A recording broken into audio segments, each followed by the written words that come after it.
29 जिल्हे 253 तालुक्यात नुकसान झालेलं आहे। अनेक ठिकाणी जमीन खरडून गेलेली आहे। सुमारे 69 लाख एकर शेत जमिनीचं नुकसान झालंय, अशी ही माहिती मुख्यमंत्री देवेंद्र फडणवीस यांनी दिली आहे। आणि या सर्व शेतकऱ्यांना भरीव मदत ही सरकारकडून जाहीर झाली आहे।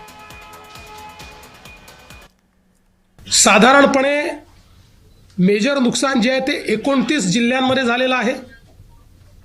253 तालुके हे जवळपास सरसकट आम्ही घेतलेले आहेत की ज्या ठिकाणी आम्ही मदत करतो आहोत, ज्यामध्ये 2059 मंडळं आहेत की ज्या मंडळांमध्ये क्रॉप डॅमेज झालेला आहे।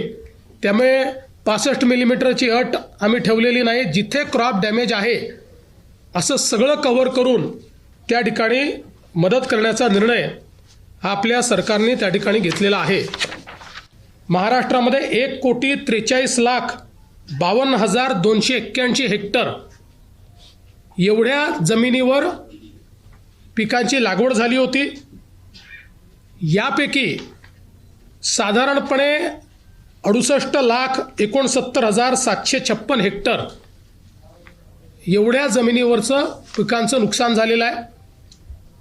यात काही जमिनीवर अंशतः आहे आणि मोठ्या प्रमाणात पूर्णतः नुकसान आपल्याला पाहायला मिळतं आहे।